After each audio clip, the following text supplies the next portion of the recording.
The night had a strange way of listening. I was half drunk on lunar ale, sprawled across the cold metal hull of my mining pod, gazing at the twin moons of Eclipser 9. My shift had just ended, and loneliness was gnawing at the edges of my sanity.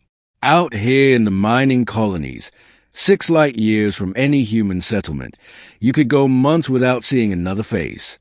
So I looked up at the stars and muttered, "Wish I had a wife, someone to talk to. Hell, I'd even take a vampire at this point." The comlink hissed. I chuckled, shaking my head. Yeah, right, stars don't grant wishes. But then the static spoke back. Request acknowledged. I froze. My comm wasn't tuned to any nearby frequency. What request? I asked cautiously. Bride requested. Coordinates locked. Arrival imminent. I sat up straight. Who the hell is this? No answer. Just silence, heavy and endless. That night, the colony's sky split open.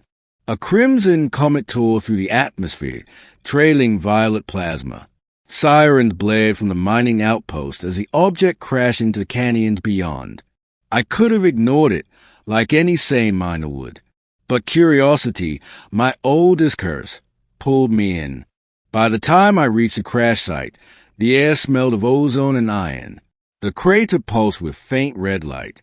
A cocoon, half organic, half metal, throbbed at its center.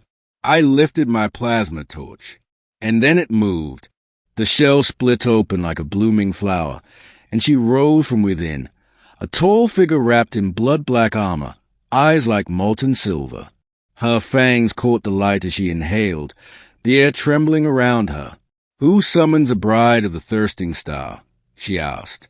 I almost tripped backward. "Bride? Look, I was joking. I didn't mean." "Your words reach the covenant gate," she interrupted. "A vow spoken under the twin moons binds you. I am Seraphine of the Crimson Dusk, Warbride of the Fallen Empire. And now—" She took a step forward, the ground cracking beneath her. "You are my consort." The next few days were a fever dream. Seraphine wasn't human, not even close. She drank plasma instead of blood, wielded weapons that hummed with ancient energy, and spoke of wars fought across galaxies I'd never heard of. She moved into my quarters, uninvited, claiming it as a marital nest. My fellow miners thought I'd lost my mind, until the night she tore a raider dropship apart with her bare hands. Apparently, the pirates had picked the wrong colony to attack.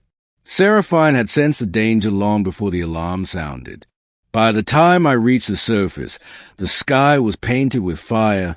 Her wings, if you could call them that, unfolded in shimmering threads of living metal.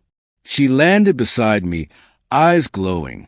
"None shall threaten what is mine." And then she looked at me. That look changed everything. Days turned into weeks. Seraphine taught me things about the universe no human had ever known. About the vampire houses that once ruled the stars, feeding not on blood, but on energy, life itself, harvested from collapsing suns. Their empire had fallen when they turned on each other, devouring their own kind in pursuit of immortality. She had been a warbride then, a commander genetically bound to a king who died in betrayal. Now, she said, she had awakened to a call across time. My call. I tried to reason with her, to tell her it was all a mistake, just a joke whispered into the night. But she only smiled. The cosmos doesn't understand humor, mortal. It only honors intent. Still, she wasn't cruel. In her own strange way, she was gentle, curious. She watched me work in the mines, studied human laughter, tried to mimic our ways. She even attempted to cook once, using energy cells instead of spices. The result almost blew up the kitchen, but she looked so proud I couldn't even scold her. And somewhere between the laughter, the danger, and the starlit nights, I stopped wanting her to leave. But the universe never lets happiness linger. One evening, a black ship appeared in orbit, sleek, silent, marked with the crest of the High Covenant. Seraphine's expression darkened. They have come for me. Who? The purebloods. They cannot allow a warbride to bond with a mortal. They will unmake you to restore their pride. I didn't understand everything she said, but I understood fear. The ship's energy signature was enough to vaporize a colony 10 times over. Seraphine turned to me, her hands trembling for the first time. If I fight them, I die. If I surrender, you die. There is one other way. She pressed her palm against my chest. I felt warmth, then a searing pain that nearly made me collapse. Our bond can merge us, your humanity, my essence, but it will change you. Into what? I gasped. Something that doesn't belong to either world. The sky exploded as a pureblood ship descended. Seraphine's wings flayed, wrapping me in a cocoon of light. I could feel her power pouring into me, cold, infinite, divine. When the cocoon shattered, I was no longer the same. My heartbeat had become a pulse of energy. My eyes glowed faint silver. The purebloods attacked, but I saw their movements before they made them. Together, Seraphine and I moved as one. Fire and shadow, human and vampire fused. We tore through their forces until the sky burned crimson again. When the last ship fell, silence reigned. Seraphine looked at me.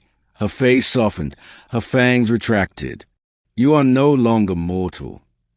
And you're no longer alone, I said.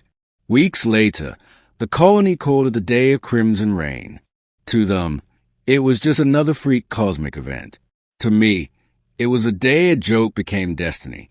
Seraphine and I left the colony behind, traveling toward the dark sectors where her people once ruled.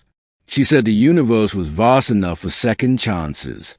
Sometimes, when she looks at me under alien stars, I still tease her. So, technically, this makes me your husband. She smirks, tracing a claw along my jaw. Husband, consort, or prey, it depends on how you behave tonight. And then she smiles, sharp and beautiful. Maybe I should have kept my mouth shut that lonely night. But then again, maybe the universe gave me exactly what I needed. A wish, a war, and a love that could outlast the stars.